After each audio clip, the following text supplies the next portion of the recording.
Hello friends, एक बार फिर से हार्दिक स्वागत है आपका आपके अपने यूट्यूब चैनल पर। उम्मीद आप सब ठीक होंगे, स्वस्थ होंगे। दोस्तों, बहुत सारे स्टूडेंट बार बार कमेंट कर रहे थे कि सर फिजिक्स के भी मोस्ट इंपोर्टेंट क्वेश्चन की वीडियो लेकर आइए। तो दोस्तों, आज की वीडियो में आप लोगों की डिमांड पर लेकर आया हूं। इसमें दोस्तों फिजिक्स के previous year most important question करने वाले हैं जो कि 2017 में पूछे गए थे। तो दोस्तों, वीडियो बहुत ही ज्यादा इंपॉर्टेंट होने वाली है। वीडियो को शुरू से लास्ट तक बिल्कुल ध्यान से जरूर देखिएगा। और दोस्तों, अगर आपने अभी तक हमारे चैनल को सब्सक्राइब नहीं किया है या आप चैनल पर पहली बार आए हो तो चैनल को जरूर सब्सक्राइब कर देना दोस्तों, और साथ ही पास में जो बेल आइकन है उसको भी प्रेस कर देना, ताकि जब भी दोस्तों और ज्यादा हम आपके लिए इंपॉर्टेंट वीडियो लेकर आए उनकी नोटिफिकेशन आपके पास सबसे पहले पहुंच जाए। तो चलिए दोस्तों, वीडियो को स्टार्ट करते हैं। और दोस्तों, आज की वीडियो का जो टारगेट है वो 100 लाइक का टारगेट मैं आपके लिए रखता हूं। जैसे ही दोस्तों आप 100 लाइक्स इस वीडियो पे कंप्लीट करवा देते हो दोस्तों, फिजिक्स के मैं और ज्यादा इंपॉर्टेंट क्वेश्चन आपके लिए लेकर आऊंगा। तो दोस्तों, अगर आपने अभी तक वीडियो को लाइक नहीं किया तो लाइक भी कर दीजिए। और ये रहा दोस्तों क्वेश्चन फर्स्ट आपके सामने। A lamp has a resistance of 96 ohms. How much current flows through the lamp when it is connected to 120 volt? एक लैंप का प्रतिरोध 96 ओम है। जब 120 वोल्ट से जुड़ा हो तो लैंप में कितनी धारा प्रवाहित होगी? बहुत ही इजी क्वेश्चन है दोस्तों। आपको पता है V is equal to I R होता है। V is equal to I R. Volt दिया है, वोल्टेज दिया है आपको, ठीक है। यहाँ पे दोस्तों आपको रेजिस्टेंस यानी कि प्रतिरोध भी दिया है, आर भी दिया है। आई आपको निकालना है, तो आई का फॉर्मूला क्या हो जाएगा दोस्तों? वी अपॉन आर हो जाएगा। क्या हो जाएगा? V upon R. वी की वैल्यू कितनी है दोस्तों? 120। और दोस्तों आर की वैल्यू कितनी है? 96। अब दोस्तों इसको हम काट देंगे। इसको दोस्तों 6 से काटेंगे। 6 दूनी 12 और यहाँ पे 0 आ गया। 6 कम 6, 6 छिके 36, 16 बचा। अब 4 पे काट दो। 4 पंजे 20 और 4 चौके 16, यानी दोस्तों 5/4 आ गया। कितना आ गया? 5/4। और 5/4 किसके इक्वल होता है? अगर इसको दोस्तों करोगे 4 1 जा 4, 4 2 जा 8 और 4 5 जा यहाँ पे दोस्तों 20, यानी कि 1.25 आपका यहाँ पे राइट आंसर आ जाएगा। और आपको पता है दोस्तों करंट की यूनिट क्या होती है? एम्पियर होती है। तो 1.25 एम्पियर आपका यहाँ पे राइट आंसर हो जाएगा। तो बहुत ही दोस्तों बेसिक सा क्वेश्चन था। अगर आपने भी दोस्तों ऑप्शन ए चुना है तो आपका बिल्कुल सही यहाँ पे उत्तर है। दोस्तों 25 क्वेश्चन टोटल मैं आपके लिए लेकर आया हूँ। तो आपको दोस्तों एक एक क्वेश्चन मेरे आंसर देने से पहले खुद करना है कॉपी में, ठीक है ना। और फिर देखना है कि आपका सही है या नहीं, और लास्ट में कमेंट करके आपको बताना है कि 25 में से आपके कितने क्वेश्चन सही थे। उसके बाद दोस्तों question number second. The work done in moving a charge of 5 coulomb from a point at a potential of 210 volt यानी कि 210 volt to another point 240 volt. यानी दोस्तों एक 5 कूलम का आवेश है जिसको 210 वोल्ट तक एक बिंदु से 240 वोल्ट तक के दूसरे बिंदु पर ले जाने में किया गया कार्य आपको बताना है, ठीक है ना। अब यहाँ पे देखो दोस्तों, वर्क आपको बताना है। वर्क का फॉर्मूला क्या होता है दोस्तों? वर्क का फॉर्मूला वैसे दोस्तों Q इंटू वी होता है, यानी कि चार्ज इंटू पोटेंशियल। अब यहाँ पे दोस्तों डिफरेंस दिया है तो हम क्या लिखेंगे? V2 माइनस वी वन लिखेंगे। क्या लिखेंगे? V2 minus V one. अब Q की वैल्यू दोस्तों 5 कूलम है, इंटू V2 की वैल्यू दोस्तों 240 है, और V1 की वैल्यू कितनी है दोस्तों? 210 है। कितनी है? 210। अब यहाँ पे देखो दोस्तों, 240 में से 210 माइनस करेंगे तो 30 आएगा, यानी कि 5 गुना 30। और 5 गुना 30 दोस्तों 30 पंजे कितने होगा? 150, यानी कि ऑप्शन बी 150 जूल दोस्तों आपका राइट आंसर यहाँ पे हो जाएगा। ये भी दोस्तों फॉर्मूला बेस्ड क्वेश्चन था। फिजिक्स में दोस्तों ज्यादातर न्यूमेरिकली आएंगे, तो सभी फॉर्मूला और कंसेप्ट आपको अच्छे से क्लियर होने चाहिए। उसके बाद दोस्तों क्वेश्चन नंबर 3। क्वेश्चन नंबर 3 दोस्तों फॉर्मूला बेस्ड क्वेश्चन है ये भी। Which of the following represent voltage, यानी आप पे फॉर्मूला ही आपको बताना है क्या होगा। सो कौन सा सही फॉर्मूला है? वोल्टेज का फॉर्मूला आपको सही बताना है कि जो कि वोल्टेज को दर्शाता है। पहला है work done upon current into time, दूसरा वर्क डन इनटू चार्ज, तीसरा वर्क डन इनटू टाइम और डिवाइड में करंट, चौथा work done into charge into time. दोस्तों अभी मैंने आपको बताया था कि वर्क डन का फॉर्मूला क्या होता है? क्यू वी होता है। क्या होता है? Q V. अब हमें तो दोस्तों वोल्टेज का निकालना है, तो वोल्टेज क्या हो जाएगा यहाँ पे? W by Q. वोल्टेज क्या हो जाएगा? W by Q. और दोस्तों आपको एक फॉर्मूला और पता होगा करंट का। करंट का फॉर्मूला को होता है I is equal to Q by T. I is equal to Q by T. दोस्तों I is equal to Q by T है। अगर मुझे दोस्तों यहाँ पे क्यू निकालना है तो टी दोस्तों इस साइड जाके मल्टीप्लाई हो जाएगा I के साथ, तो क्यू की वैल्यू आ जाएगी I इंटू टी। क्यू की वैल्यू आएगी I इंटू टी। तो क्या मैं यहाँ पे लिख सकता हूँ V बराबर डब्ल्यू बटे आई गुना टी। डब्ल्यू बटे आई गुना टी, यानी दोस्तों वर्क डन बटे करंट गुना टाइम। वर्क डन बटे करंट गुना टाइम दोस्तों क्या बन गया हमारा? ये बन गया वोल्टेज का फॉर्मूला। वोल्टेज का फॉर्मूला बन गया work done upon current into time, W by I into T, ठीक है। तो ये दोस्तों हमारा ऑप्शन ए वाला यहाँ पे राइट आंसर हो जाएगा। उसके बाद दोस्तों क्वेश्चन नंबर यहाँ पे 4। तो आपको सभी फॉर्मूले दोस्तों याद होने चाहिए, फिर आप इजीली दोस्तों डिराइव इनको कर सकते हो। क्वेश्चन नंबर 4 है दोस्तों, बहुत ही इजी क्वेश्चन है 8th लेवल का। Magnification produced by a plane mirror. समतल दर्पण के लिए आवर्धन कितना होगा, 1 से ज़्यादा, 1 से कम, 0 के बराबर या फिर 1 के बराबर। आवर्धन क्या होता है दोस्तों, मान लो दोस्तों ये समतल दर्पण है और इसके सामने कोई ऑब्जेक्ट रखी है, तो इसका जो प्रतिबिंब बनेगा, आवर्धन मतलब कि वो साइज कैसा होगा उसका, इस अपने साइज से बड़ा बनेगा, छोटा बनेगा, इसके बराबर बनेगा। जब दोस्तों कोई भी प्रतिबिंब बनता है, इमेज बनती है, वो बड़ी बनती है, तो हम कहते हैं उसका जो आवर्धन है वो क्या है, 1 से बड़ा है। आवर्धन क्या है दोस्तों, 1 से बड़ा है, मैग्निफिकेशन दोस्तों ज़्यादा है, ठीक है ना। अगर दोस्तों साइज छोटा होता है तो मैग्निफिकेशन क्या होगी, 1 से छोटी होगी। लेकिन दोस्तों जब बराबर साइज का बनता है तो मैग्निफिकेशन हम कितनी लिखते हैं, +1 लिखते हैं, यानी कि 1 लिखते हैं।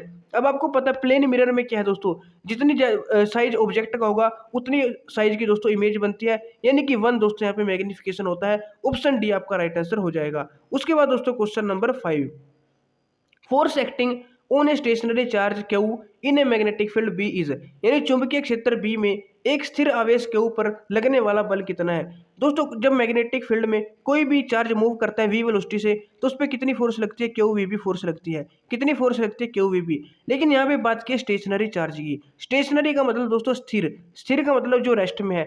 अगर वो रेस्ट में हुआ तो उसकी वेलोसिटी कितनी होगी दोस्तों, 0, क्योंकि मूव ही नहीं कर रहा।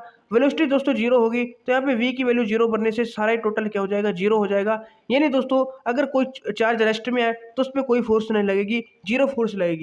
अगर कुछ ना कुछ उसकी वेलोसिटी होती तब दोस्तों उस पर फोर्स लगती। मूविंग चार्ज पे फोर्स लगती है मैग्नेटिक फील्ड में, जो रेस्ट में होता है उस पर नहीं लगती। तो 0 यानी कि 0 आपका राइट आंसर यहाँ पे हो जाएगा। उसके बाद दोस्तों क्वेश्चन नंबर 6, क्वेश्चन नंबर 6 है दोस्तों, क्वेश्चन नंबर 6 है दोस्तों, if a block of material released under the water came up to the surface of water, यानी एक पदार्थ का पिंड पानी के अंदर छोड़े जाने पर पानी की सतह पर आ जाता है, तो दोस्तों आपने देखा होगा, आप क्या करना, एक प्लास्टिक की बोतल लेना खाली, उसको दोस्तों पानी में डुबोना, वो क्या होगा दोस्तों, अपने आप ऊपर आ जाएगी। ये कोई भी दोस्तों प्लास्टिक हो ये कोई रबर का कोई चीज़ लेना, उसको दोस्तों जो बिल्कुल हल्का हो पानी में डुबोना, वो ऑटोमेटिकली ऊपर आ जाता है, ठीक है ना। तो ऐसा क्यों होता है, जैसे थर्मोकोल लेना, थर्मोकोल का थोड़ा एक काट के हल्का सा पानी के अंदर डुबोना, वो वापस ऊपर आ जाएगा। तो ऐसा क्यों होता है, रीजन आपको बताना है। ऑप्शन ए है the upward Biot force acting on the block is greater than the gravitational force, यानी पिंड पर ऊपर की ओर लगने वाला जो उत्प्लावन बल है वो गुरुत्वाकर्षण बल से अधिक है। दूसरा दोस्तों, the upward Biot force acting on the block is less than the gravitational force, यानी पिंड पर ऊपर की ओर लगने वाला जो उत्प्लावन बल है वो गुरुत्वाकर्षण बल से कम है। उसके बाद the volume of water displaced by block is less than the volume of the block, यानी पिंड के द्वारा हटाए गए पानी का जो आयतन है, वॉल्यूम है, वो पिंड के आयतन से कम है। या फिर the density of material of block is more than the density of water, जो डेंसिटी है उस मटेरियल के ब्लॉक की वो क्या है दोस्तों, मतलब कि ज्यादा है, किससे, पानी की डेंसिटी से। पिंड के पदार्थ का घनत्व पानी के घनत्व से अधिक है। तो कौन सा दोस्तों यहाँ पे राइट आंसर होगा। देखो दोस्तों, आपने क्या किया, कोई पिंड पानी में डुबाया और वो वापस ऊपर आ गया। दोस्तों कोई भी चीज मूव कब करती है, जब उसके ऊपर कोई फोर्स लगती है। अगर वो ऊपर की तरफ गया तो पक्का कोई ना कोई ऊपर फोर्स लग रही होगी। अब दोस्तों नीचे तो आपको पता है ग्रेविटेशनल फोर्स लगती है। अब ग्रेविटेशनल फोर्स अगर किसी चीज को नीचे खींच रही है, फिर भी दोस्तों वो चीज ऊपर जा रही है, यानी ऊपर कोई ना कोई ऐसी फोर्स जरूर काम कर रही है जो कि ग्रेविटेशनल फोर्स से ज्यादा है। और वो कौन सी फोर्स है दोस्तों, बायोट फोर्स। अपवर्ड जो बायोट फोर्स है वो ग्रेविटेशनल फोर्स से ज्यादा है, जो कि उसको ऊपर की तरफ ले जा रही है, ऊपर की तरफ लग रही है। तो ऑप्शन ए वाला आपका राइट आंसर हो जाएगा कि पिंड पर जो ऊपर की ओर लगने वाला उत्प्लावन बल है वो गुरुत्वाकर्षण बल से अधिक है, तभी दोस्तों वो ऊपर की तरफ चली गई, ठीक है ना। उसके बाद दोस्तों क्वेश्चन नंबर 7, क्वेश्चन नंबर 7 है दोस्तों, an object of mass 2 kg is sliding with a constant velocity of 4 meter per second on a frictionless horizontal table. The force required to keep the object moving with the same velocity is, यानी दोस्तों 2 kilogram द्रव्यमान की एक वस्तु है जो कि एक घर्षणहीन मेज पर यानी फ्रिक्शनलेस मेज पर 4 मीटर पर सेकंड के एक नियत वेग से चल रही है, कांस्टेंट स्पीड से चल रही है, वेलोसिटी से चल रही है, ठीक है ना।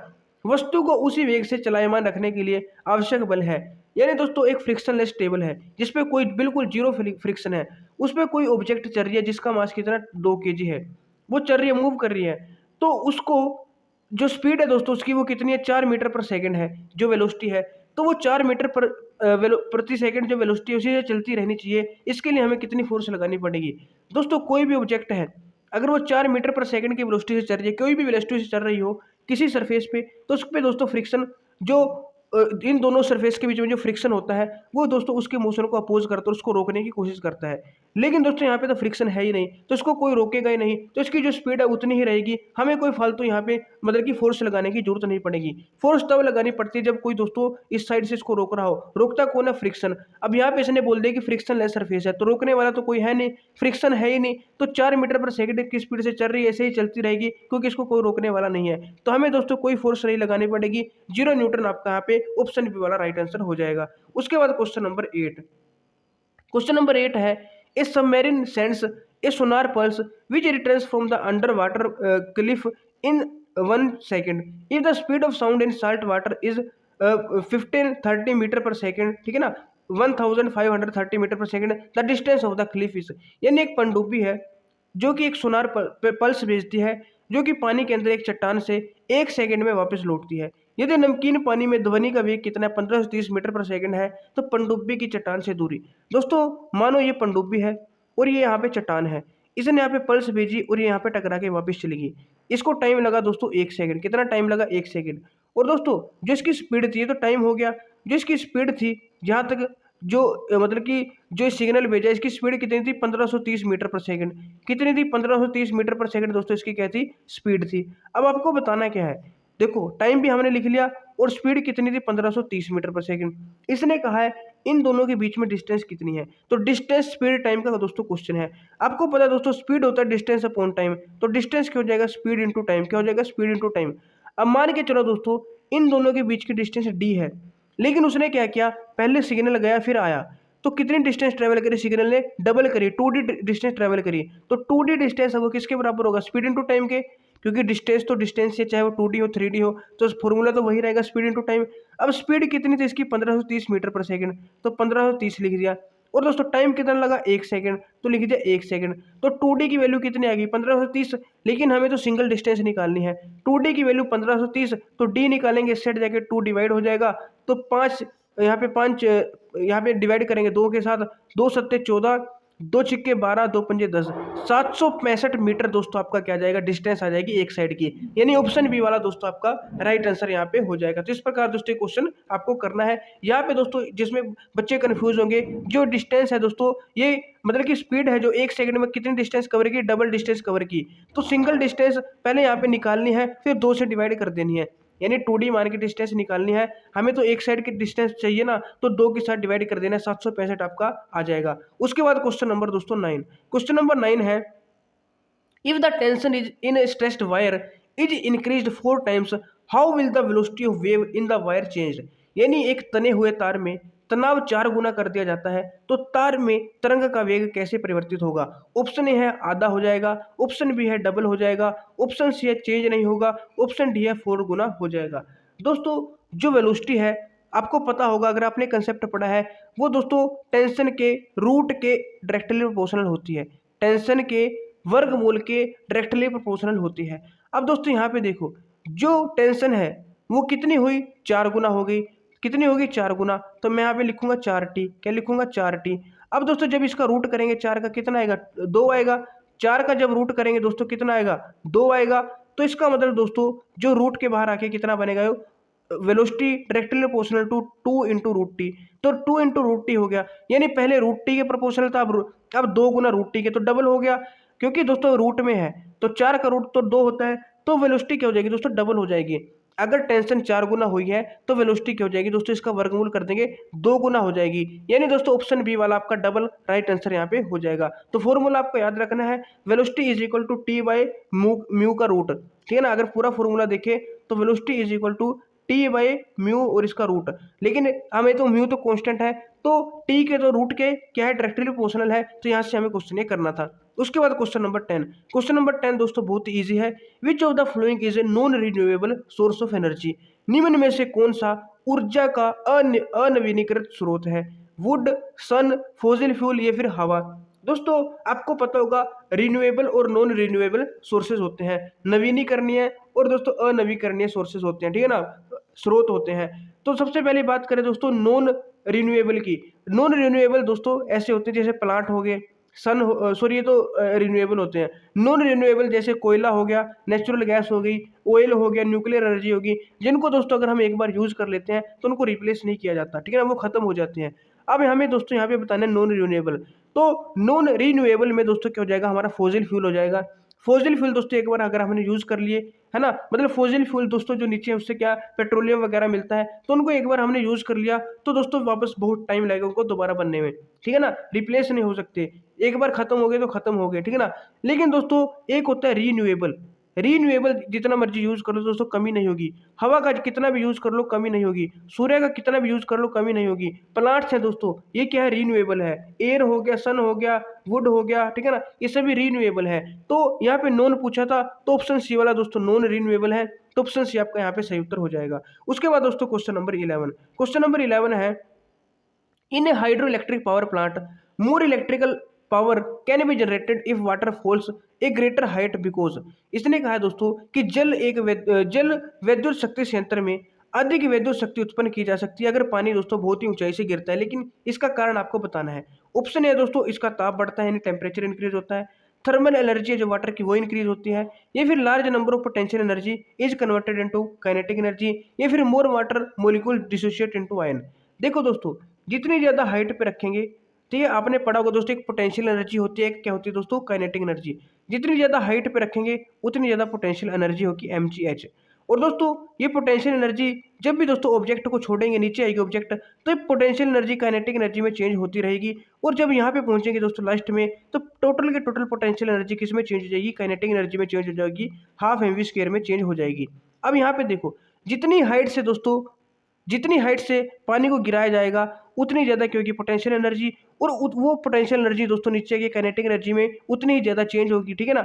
तो इसी वजह से दोस्तों जो थर्मल मतलब हाइड्रो इलेक्ट्रिक पावर प्लांट होते हैं उनमें दोस्तों क्या किया जाता है, वाटर है जो बहुत ही ऊंचाई से गिराया जाता है, ताकि दोस्तों ज़्यादा मात्रा में जो स्थितिज ऊर्जा है, मतलब जो ज़्यादा मात्रा में जो पोटेंशियल एनर्जी है वो किस में चेंज हो जाए, काइनेटिक एनर्जी में चेंज हो जाए, स्थितिज ऊर्जा गतिज ऊर्जा में चेंज हो जाए। ऑप्शन सी वाला आपका यहाँ पे राइट आंसर हो जाएगा। उसके बाद दोस्तों क्वेश्चन नंबर 12। क्वेश्चन नंबर 12 है, निम्न में से कौन सा ग्राफ एक समान त्वरण की गति का ग्राफ है, यानी which of the flowing graph represent uniformity of accelerated motion. सबसे पहले ग्राफ में अगर देखें दोस्तों, यहाँ पे टाइम तो बढ़ रहा है लेकिन डिस्टेंस नहीं बढ़ रही, यानी डिस्टेंस नहीं बढ़ रही, टाइम बढ़ रहा है, तो इसका मतलब वेलोसिटी जीरो है, जिसका मतलब तो क्या है, वेलोसिटी जीरो है। उसके बाद अगर दूसरे में देखें, यहाँ पे दोस्तों जैसे जैसे स्पीड बढ़ रही है, टाइम बढ़ रहा है, मतलब कि डिस्टेंस भी बढ़ती जा रही है, जैसे जैसे टाइम बढ़ रहा है डिस्टेंस भी बढ़ती जा रही है, स्ट्रेट लाइन ग्राफ है, तो ये दोस्तों क्या हो जाएगा, यूनिफॉर्म वेलोसिटी का ग्राफ हो जाएगा। यूनिफॉर्म वेलोसिटी, तो भी आपको याद रखना है दोस्तों, यूनिफॉर्म वेलोसिटी का ये ग्राफ हो जाएगा, ठीक है ना। अब यहाँ पे देखो दोस्तों, टाइम तो बढ़ रहा है लेकिन वेलोसिटी कांस्टेंट है। कांस्टेंट जब भी वेलोसिटी होती है तो इसका मतलब एक्सेलरेशन कितनी हो जाएगी, जीरो, एक्सेलरेशन हो जाएगी जीरो। अब यहाँ पे दोस्तों वी और टी यानी कि वेलोसिटी चेंज हो रही है, वेलोसिटी क्या हो रही है, चेंज, ये हो जाएगी दोस्तों इंक्रीजिंग एक्सेलरेशन। क्या हो जाएगी, इंक्रीजिंग एक्सेलरेशन। हमें क्या बताना है दोस्तों, एक्सेलरेटेड मोशन, यूनिफॉर्म एक्सेलरेशन बतानी है, लेकिन दोस्तों यूनिफॉर्म एक्सेलरेशन तो यहाँ पे किसी में भी नहीं है। पहले में वेलोसिटी जीरो है, दूसरे में वेलोसिटी यूनिफॉर्म है, तीसरे में एक्सेलरेशन जीरो है, चौथे में एक्सेलरेशन इंक्रीजिंग है। एक्सेलरेशन कैसी है दोस्तों, इंक्रीजिंग है ना कि यूनिफॉर्म है, ठीक है ना। तो यूनिफॉर्म कब होती है एक्सेलरेशन, जब ये वाला दोस्तों ग्राफ क्या होता है, स्ट्रेट लाइन होता। कैसा होता है, स्ट्रेट लाइन, या तो वीटी का ग्राफ स्ट्रेट लाइन हो। देखो यूनिफॉर्म तब होती है या तो दोस्तों वीटी का ग्राफ स्ट्रेट लाइन हो, या दोस्तों यहाँ पे एस और टी का ग्राफ होना चाहिए था, एस और टी का ऐसे होना चाहिए पैराबोला, तब दोस्तों क्या होती है, यूनिफॉर्म एक्सेलरेशन होती है, ठीक है ना। तो या तो यहाँ पे एस या टी आएगा, फिर ये वाला आंसर होगा, ठीक है ना। यहाँ पे एस आएगा और यहाँ पे टी, एस टी ग्राफ में दोस्तों ऐसा ग्राफ होना चाहिए, ठीक है ना। तब क्या होता है, यूनिफॉर्म एक्सेलरेशन होती है। या फिर जैसे जैसे दोस्तों टाइम बढ़ेगा वैसे वैसे वेलोसिटी भी क्या होनी चाहिए, बढ़नी चाहिए। इससे भी दोस्तों क्या होता है, ये भी क्या होती है, हमारी यूनिफॉर्म एक्सेलरेशन होती है, क्योंकि इक्वल बढ़ेगी ना, इक्वल बढ़ेगी, ठीक है ना, तो यूनिफॉर्म हो जाएगी। तो दोस्तों यहाँ पे हमारा जो राइट आंसर होगा वो यहाँ पे एस आएगा, तो ये वाला होगा, ठीक है ना, यहाँ पे वी नहीं आएगा, क्योंकि तभी दोस्तों यूनिफॉर्म एक्सेलरेशन। यहाँ पे कुछ मिस्टेक हो गई क्वेश्चन में, तो ये आपको कंसेप्ट समझना है, आपको गलती नहीं करनी, ठीक है ना। यहाँ पे एस टी ग्राफ आएगा और फिर दोस्तों ये वाला ग्राफ बनेगा यूनिफॉर्म एक्सेलरेशन मोशन का, ठीक है ना। उसके बाद दोस्तों क्वेश्चन नंबर 13। क्वेश्चन नंबर 13 है, the colour of an object depends on, किसी वस्तु का रंग किस पे निर्भर करता है। तो बहुत ही दोस्तों इजी क्वेश्चन, आपको पता होगा, कोई भी दोस्तों वस्तु है उसका कलर किस पे डिपेंड करता है, उसकी वेवलेंथ पे डिपेंड करता है। किस पे डिपेंड करता है, वेवलेंथ पे, यानी ऑप्शन आपका राइट आंसर यहाँ पे हो जाएगा। उसके बाद दोस्तों क्वेश्चन नंबर 14। क्वेश्चन नंबर 14 है, चुंबकीय प्रवाह का एसआई मात्रक क्या है? SI unit of magnetic flux. Magnetic flux का एसआई यूनिट आपको बताना है दोस्तों। मैग्नेटिक फ्लक्स का एसआई यूनिट, पहला ऑप्शन है वेबर पर मीटर स्क्वायर, दूसरा है वेबर, तीसरा है गोस, चौथा ओरेस्टेड। एसआई यूनिट आपको बताना है मैग्नेटिक फ्लक्स का दोस्तों। मैग्नेटिक फ्लक्स का एसआई यूनिट होता है वेबर। क्या होता है? वेबर। और दोस्तों ये आपको ध्यान में रखना है, वेबर, इसको मैग्नेटिक फ्लक्स डेंसिटी बोल देते हैं, ठीक है ना। तो मैग्नेटिक फ्लक्स का दोस्तों एसआई यूनिट तो वेबर है। और अगर सीजीएस की बात करें दोस्तों, गोस हो जाएगा। मैग्नेटिक फ्लक्स डेंसिटी का सीजीएस यूनिट गोस होता है, ठीक है ना। ये मैग्नेटिक फील्ड बोल देते हैं, मैग्नेटिक इंडक्शन भी इसको बोल देते हैं, गोस हो जाएगा सीजीएस। और मैग्नेटिक फ्लक्स का अगर एसआई की बात करें तो वेबर। वेबर पर मीटर स्क्वायर किसका यूनिट है? वेबर पर मीटर स्क्वायर दोस्तों मैग्नेटिक फील्ड का यूनिट है। किसका? फील्ड का। ये फ्लक्स है और ये फील्ड का। मैग्नेटिक फील्ड का दोस्तों टेस्ला भी होता है यूनिट। और टेस्ला को दोस्तों, जो मैग्नेटिक फील्ड का टेस्ला यूनिट है, टेस्ला को दोस्तों क्या बोलते हैं? वेबर पर मीटर स्क्वायर भी बोलते हैं। तो टेस्ला भी आपको याद रखना है और वेबर पर मीटर स्क्वायर भी आपको याद रखना है। ओरेस्टेड, ओरेस्टेड दोस्तों सीजीएस यूनिट है मैग्नेटिक फील्ड इंटेंसिटी का, ठीक है। तो सभी भी आपको ध्यान में रखने हैं। यूनिट भी दोस्तों आपको आने चाहिए सभी, ठीक है ना। यूनिट फॉर्मूले और फॉर्मूला बेस पे ही न्यूमेरिकल आएंगे, न्यूमेरिकल ज्यादा आएंगे दोस्तों फिजिक्स में। तो सभी आपको फॉर्मूला याद होने चाहिए और यूनिट भी आपको याद होने चाहिए। An aeroplane accelerates down A runway at 4 meter per second square for 30 seconds until it finally lifts off the ground. The distance traveled before takeoff. यानी दोस्तों एक विमान पथ पर 30 सेकंड के लिए 4 मीटर प्रति सेकंड स्क्वायर की दर से त्वरित होता है जब तक कि जमीन छोड़कर ऊपर नहीं उठ जाता।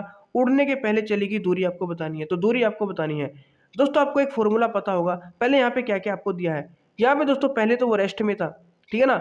यहाँ पे टाइम आपको दिया 30 सेकंड। कितना दिया? 30 सेकंड। तो जो जो भी आपको दिया होता है पहले वो लिख लिया करो, ठीक है ना। इससे इजी हो जाएगा। यहाँ पे दोस्तों एक्सेलरेशन आपको दिया 4 मीटर पर सेकंड स्क्वायर। और पहले तो वो रेस्ट में था, तो हम यहाँ पे यूनिफॉर्म इनिशियल वेलोसिटी क्या मानेंगे? यहाँ पे 0 मानेंगे, क्योंकि पहले वो रेस्ट में था। और इसका यूनिट होगा मीटर पर सेकंड स्क्वायर एक्सेलरेशन का, ठीक है ना। अब आपको निकालनी है दोस्तों डिस्टेंस। अब डिस्टेंस में दोस्तों आपको 3 फॉर्मूले याद रखने हैं। एक तो v square minus u square is equal to 2s।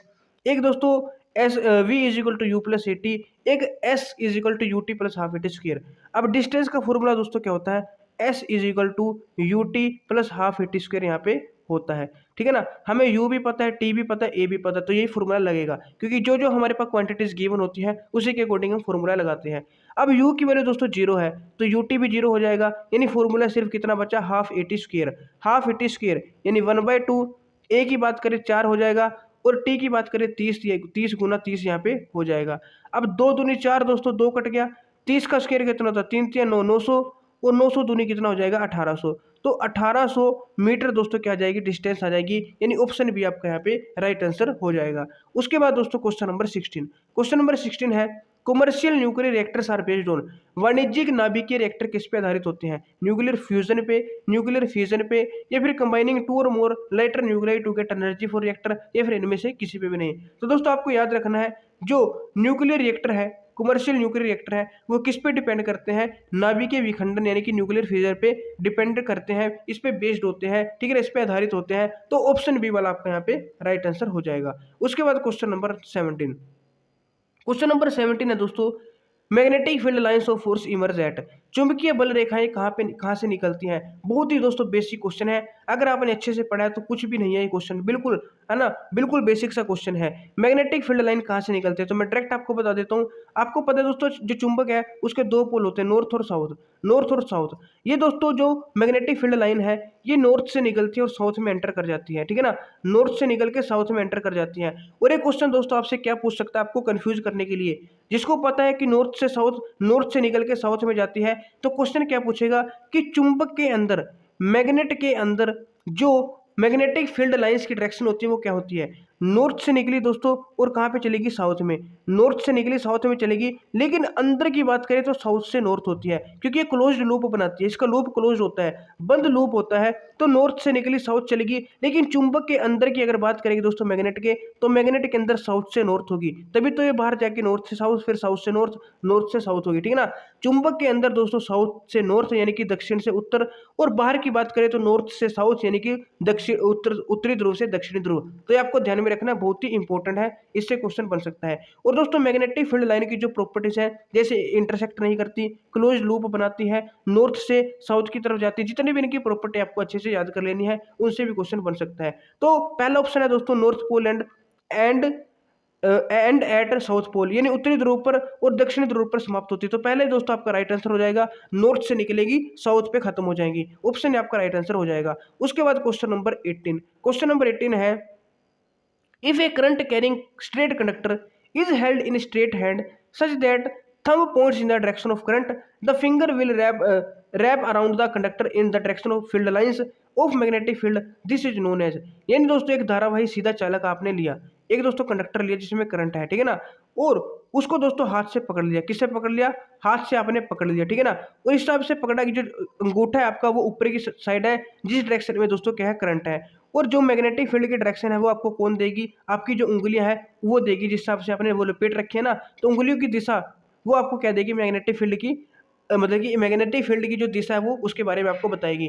तो ये दोस्तों इसे किस नाम से जाना जाता है? इस रूल को, ये इस नियम को किस नाम से जाना जाता है? राइट हैंड पाल्म रूल, दाहिने हाथ का हथेली का नियम, फ्लेमिंग का लेफ्ट हैंड रूल यानी कि फ्लेमिंग का बाएं हाथ का नियम, या फिर राइट हैंड का थंब रूल यानी कि दाहिने हाथ के जो अंगूठे का नियम, या फिर न्यूटन का नियम इसको कहा जाता है। दोस्तों इसे कहा जाता है right hand thumb rule. Right hand thumb rule इसे कहा जाता है दाहिने हाथ के अंगूठे का नियम, ठीक है ना। जब आप दोस्तों एक स्ट्रेट कंडक्टर लोगे, अंगूठा रखोगे उसकी करंट की डायरेक्शन के तरफ, तो दोस्तों मैग्नेटिक फील्ड की आपको डायरेक्शन मिलेगी। जो आपकी उंगलियां हैं वो आपको मैग्नेटिक फील्ड की डायरेक्शन बताएगी किस साइड होगी, ठीक है ना। तो ऑप्शन सी आपका यहाँ पे राइट आंसर हो जाएगा। और फ्लेमिंग का जो लेफ्ट हैंड रूल है वो भी आपको याद रख लेना है। इसमें दोस्तों क्या है, आपने पढ़ा होगा जो फ्लेमिंग लेफ्ट हैंड रूल में क्या होता है, जब आप दोस्तों अपनी मिडिल फिंगर को, फर्स्ट फिंगर को और दोस्तों अंगूठे को फैलाओगे इसी हिसाब से कि चारों क्या हो, म्यूचुअली परपेंडिकुलर हो, इन दो सब के बीच में क्या हो, 90 डिग्री का एंगल हो। यानी आपने फर्स्ट फिंगर, मिडिल फिंगर और अंगूठा इस हिसाब से फैलाया, स्ट्रेच किया कि चारों के बीच में 90 डिग्री का कोण बनना चाहिए। और दोस्तों जो थंब है उसको कहाँ पे रखा? उसको रखा दोस्तों जिस साइड में, मतलब थंब को तो चलो बाद में रखना, जो फर्स्ट फिंगर है आपकी फर्स्ट वाली उसको मैग्नेटिक फील्ड डायरेक्शन की तरफ रखना। मैग्नेटिक फील्ड किस साइड है? नॉर्थ से साउथ, ठीक है ना। और मिडिल फिंगर को रखना करंट की साइड। तो जो थंब है आपको वो क्या देगा? डायरेक्शन देगा फोर्स की। किसकी? फोर्स की डायरेक्शन देगा, ठीक है ना, कि फोर्स किस साइड लगेगी। तो भी आपको याद रखना है, जब भी किसी करंट कैरिंग कंडक्टर को मैग्नेटिक फील्ड में रखते हैं तो उस पर फोर्स लगती है, ठीक है ना। और इसी प्रिंसिपल पे जो इलेक्ट्रिक मोटर है वो काम करती है, ठीक है, ये भी आपको ध्यान में रखना है। उसके बाद question number 19, the device used for producing electric current is called, विद्युत धारा उत्पन्न करने वाली युक्ति को क्या कहते हैं? इलेक्ट्रिक करंट प्रोड्यूस कौन करता है? जनरेटर, गैल्वेनोमीटर, एमीटर या फिर मोटर। दोस्तों इलेक्ट्रिक करंट जनरेट करने की जो डिवाइस होती है, जो यंत्र होता है, युक्ति होती है, उसको जनरेटर कहते हैं। ऑप्शन ए वाला आपका यहाँ पे सही उत्तर हो जाएगा। गैल्वेनोमीटर का काम होता है दोस्तों करंट की डायरेक्शन को डिटेक्ट करना और हल्का फुल्का करंट भी मापना। एमीटर का काम होता है करंट को मापना। मोटर क्या करती है दोस्तों? इलेक्ट्रिकल एनर्जी को किस में बदलती है? मैकेनिकल एनर्जी में बदलती है। इलेक्ट्रिकल एनर्जी को मैकेनिकल एनर्जी में बदलती है, भी आपको ध्यान में रखना है। और मोटर किस प्रिंसिपल में काम करती है भी आपको बताया है। अगर किसी भी करंट कैरिंग कंडक्टर को मैग्नेटिक फील्ड के अंदर रखेंगे तो उस पर दोस्तों एक फोर्स लगेगी, इस प्रिंसिपल पे मोटर काम करती है। जो मोटर है दोस्तों वो जनरेटर का उल्टा होता है। अगर क्वेश्चन आया कि कौन सा डिवाइस है जो जनरेटर का उल्टा होता है, यानी कि जो फंक्शन है उसका जनरेटर से उल्टा होता है। जनरेटर क्या करता है दोस्तों? घूम के है ना मैकेनिकल एनर्जी को इलेक्ट्रिकल में बदलता है, लेकिन मोटर इलेक्ट्रिकल को मैकेनिकल में बदलती है। एक दूसरे के अपोजिट है, भी आपको ध्यान में रखना है। उसके बाद दोस्तों क्वेश्चन नंबर 20, क्वेश्चन नंबर 20 दोस्तों आपका आ गया लाइट चैप्टर से, है ना, नेत्र वाले से। Most of the refraction of light rays entering the I occurs at, यानी आंख में प्रवेश करने वाली प्रकाश किरणों का अधिकतम अपवर्तन होता है, कहाँ पे होता है? Outer surface of the cornea, cornea के बाह्य स्तर पर, पुतली पर यानी प्यूपिल पर, ऑप्टिक नर्व्स होती है जो प्रकाशिक नसें होती है उन पे, या फिर रेटिना पर। दोस्तों आंख में जब प्रकाश प्रवेश करता है तो अधिकतम जो अपवर्तन हो जाता है वो कहाँ पे होता है? कोर्निया के बाह्य सरफेस होता है, जो सतह होती है उस पर हो जाता है। जो कोर्निया सबसे बाहर होती है उसकी जो आउटर सरफेस है उस पर ज़्यादातर जो मतलब कि जो अपवर्तन है यानी कि रिफ्रैक्शन है वो हो जाता है। ऑप्शन ए वाला आपका राइट आंसर हो जाएगा। तो आंख को भी दोस्तों, आंख से रिलेटेड जितने भी क्वेश्चन बनते हैं आपको अच्छे से पढ़ लेना है। इसके पार्ट से रिलेटेड भी इनसे दोस्तों क्वेश्चन पक्का पूछा जाएगा। और एक दोस्तों जो डिफेक्ट्स है, दृष्टि दोस्तों, उनको भी अच्छे से पढ़ लेना। जैसे एक क्वेश्चन है दोस्तों, a person suffering from myopia can see, यानी एक निकट दृष्टि दोष से पीड़ित जो व्यक्ति है वो देख सकता है, कहाँ तक देख सकता है? मायोपिया है जिसको। Near by objects clearly but can not see distance object distinctly, यानी नज़दीक की वस्तुओं को अच्छे से देख सकता है लेकिन दूर की वस्तु को साफ तौर पे नहीं देख सकता। या फिर दूर की वस्तु को देख सकता है, पास की नहीं देख सकता। या फिर पास और दूर दोनों को साफ साफ देख सकता है। या फिर जो अनंत की वस्तुएं हैं, इन्फिनिटी पे रखी हैं, उनको साफ साफ देख सकता है। दोस्तों आपको याद रखना, एक होता है मायोपिया, एक होता है हाइपरमेट्रोपिया। मायोपिया यानी कि निकट दृष्टि दोष जिसको शॉर्ट साइटेडनेस बोलते हैं। हाइपरमेट्रोपिया यानी कि दोस्तों दूर दृष्टि दोष जिसको फार साइटेडनेस बोलते हैं। दोस्तों निकट दृष्टि दोष सुनने से ऐसा लगेगा कि निकट की दृष्टि में दोष है, यानी निकट का नहीं दिखता, लेकिन इसको उल्टा होता है। निकट दृष्टि दोष में दोस्तों निकट का साफ साफ दिखाई देता है, दूर का नहीं दिखाई देता। मायोपिया में दोस्तों पास का तो बिल्कुल साफ दिखता है लेकिन दूर का नहीं दिखता। एक तो ये आपको याद रखना है। अगर आए दोस्तों हाइपरमेट्रोपिया यानी कि फार साइटेडनेस यानी कि दोस्तों दूर दृष्टि दोष। दूर दृष्टि दोष में दूर का साफ साफ दिखता है, पास का नहीं दिखता। तो दूसरे वाला तो दोस्तों किसका होगा, हाइपरमेट्रोपिया का होगा। पहले वाला होगा दोस्तों मायोपिया का। तो ऑप्शन ही आपका यहाँ पे राइट आंसर हो जाएगा। इसके अलावा दोस्तों आपको क्या याद रखना, देखो जिस व्यक्ति को मायोपिया है उसके लिए कौन सा लेंस लगाते हैं हम, कनकेव लेंस लगाते हैं। कौन सा, कनकेव। लेकिन जिसको हाइपरमेट्रोपिया है उसके लिए कैसा चश्मा लगता है, कन्वेक्स लेंस वाला। कौन सा, कन्वेक्स वाला, ठीक है ना। तो ये भी आपको ध्यान में रखना है। उसके बाद दोस्तों क्वेश्चन नंबर 22। क्वेश्चन नंबर 22 है, in a circuit a metallic wire is connected in series with a battery and ammeter if another wire same metal same length and same cross sectional area is connected in parallel to the metallic wire the current in the emitter will be। यानी दोस्तों एक परिपथ, एक circuit है, उसमें एक metal की wire है, धात्विक तार है, जो कि एक बैटरी से एक एमीटर के साथ श्रेणी क्रम यानी कि सीरीज में जुड़ा है। ये दोस्तों एक तार मान ली मैंने, ठीक है ना। और यहाँ पे दोस्तों क्या लगा, एमीटर लगा है, ठीक है ना। और यहाँ पे मान लो बैटरी लगी है, क्या लगी है, बैटरी। और ये दोस्तों ऐसे सर्किट में जुड़ी हुई है। इसने क्या कहा, अगर इसके पैरेलल में जो वायर है दोस्तों, इसके पैरेलल में एक और वायर ऐसे लगा दी, ठीक है ना। तो ऐसे वायर लगाने से एमीटर के अंदर जो करंट होगा उसमें क्या फर्क पड़ेगा। तो करंट ऐसे आएगा दोस्तों, यहाँ पे आएगा और यहाँ पे जाके इन दोनों में पट जाएगा, फिर वापस हो जाएगा, फिर चला जाएगा। तो दोस्तों करंट तो यहाँ पे सेम रहेगा, क्योंकि एमीटर में दोस्तों जितना करंट पहले जा रहा था उतना ही करंट जाएगा, ठीक है ना। तो करंट यहाँ पे सेम रहेगा, यानी कि ऑप्शन डी आपका सेम यहाँ पे राइट आंसर हो जाएगा। लेकिन दोस्तों एक बात आपको याद रखनी है, अगर कंडीशन ऐसी बनी, जैसे ये एमीटर है हमारा, ठीक है ना, ये एमीटर है, ये दोस्तों यहाँ पे क्या लगा है, यहाँ पे दोस्तों मेटल की वायर लगी है, और ये दोस्तों क्या है, बैटरी है। अगर दोस्तों जो सीरीज में लगाई पैरेलल में जो वो लगाई है, मतलब कि जो बैटरी की वायर लगाई है दूसरी, वो कुछ इस हिसाब से लगा दी कि ये दोनों इसके बीच में आ गए, दोनों इसके बीच में आ गए, ठीक है ना, एमीटर भी और ये मेटेलिक वायर भी। तब दोस्तों क्या हो जाएगा, तब कंडीशन बदल जाएगी। जो करंट आ रहा था दोस्तों वो हाफ हाफ हो जाएगा, पहले से आधा हो जाएगा। लेकिन अगर सिर्फ इसी के पैरेलल में लगेगी, सिर्फ मेटल वायर के पैरेलल में लगेगी, फिर तो सेम रहेगा। लेकिन मेटल वायर और एमीटर दोनों के इकट्ठे पैरेलल में लगे तब हाफ होगा। लेकिन यहाँ पे क्वेश्चन को ध्यान से समझना है, सिर्फ दोस्तों मेटल के पैरेलल में लगी है, वायर के पैरेलल में लगी है, तब दोस्तों यहाँ पे एमीटर में जितना करंट पहले था उतना ही रहेगा, ठीक है ना, चेंज नहीं होगा। तो ऑप्शन डी वाला आपका राइट आंसर हो जाएगा। उसके बाद क्वेश्चन नंबर 23। क्वेश्चन नंबर 23 है, electric fuse is placed in dash with electrical appliance for protecting it.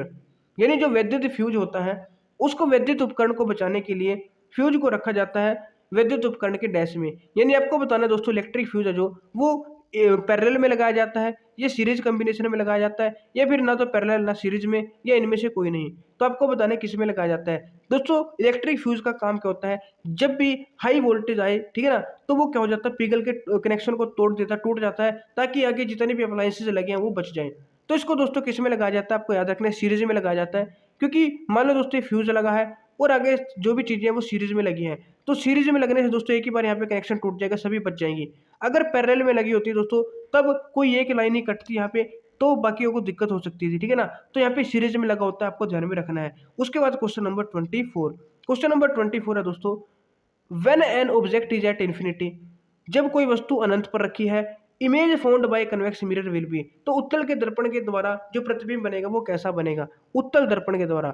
दोस्तों उत्तल दर्पण में कैसा प्रतिबिंब बनता है, देखो उत्तल दर्पण में दोस्तों दो केस होते हैं। सबसे पहला केस अगर इन्फिनिटी पे है, जब इन्फिनिटी पे ऑब्जेक्ट होती है तो दोस्तों जो इमेज बनेगी वो किस पे बनेगी, फोकस पे बनेगी, किस पे बनेगी, फोकस पे बनेगी।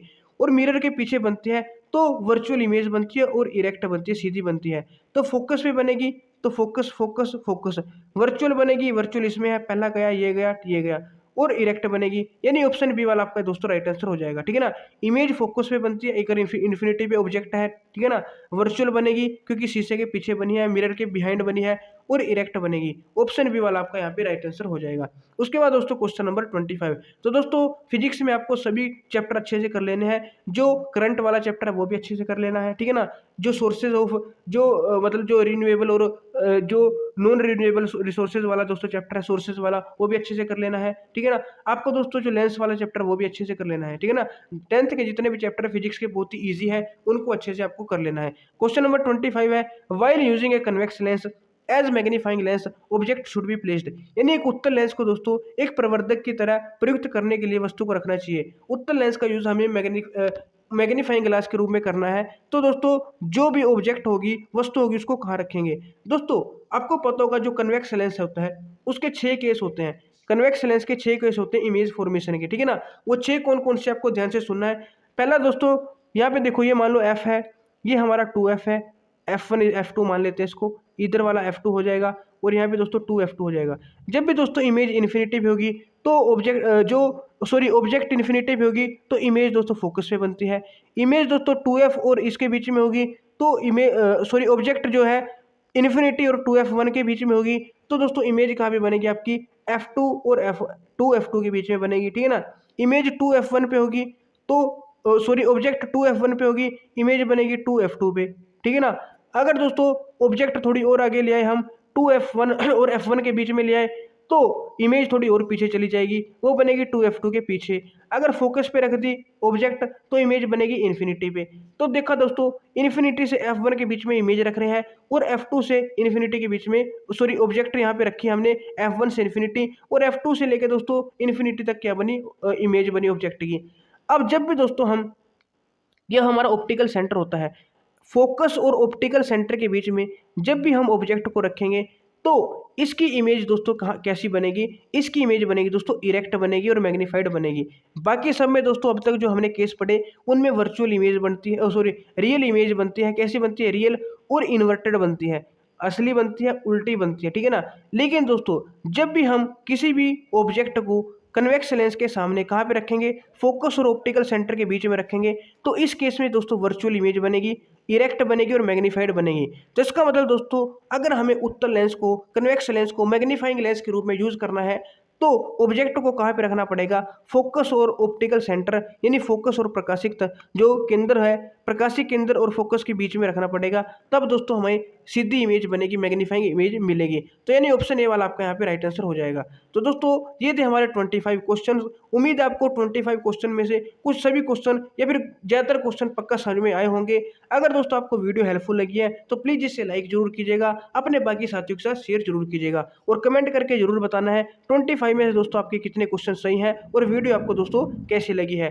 और दोस्तों अगर आपने अभी तक चैनल को सब्सक्राइब नहीं किया है या आप चैनल पर पहली बार आए हो तो आपसे एक छोटी सी रिक्वेस्ट है कि चैनल को जरूर सब्सक्राइब कर देना और बेल आइकन प्रेस कर देना, ताकि जब भी हम नेक्स्ट वीडियो आपके लिए लेकर आए उसकी नोटिफिकेशन आपके पास सबसे पहले पहुंच जाए। तो दोस्तों मिलते हैं एक और नई वीडियो में, तब तक के लिए हमारे साथ जुड़े रहिएगा। जय हिंद, जय भारत।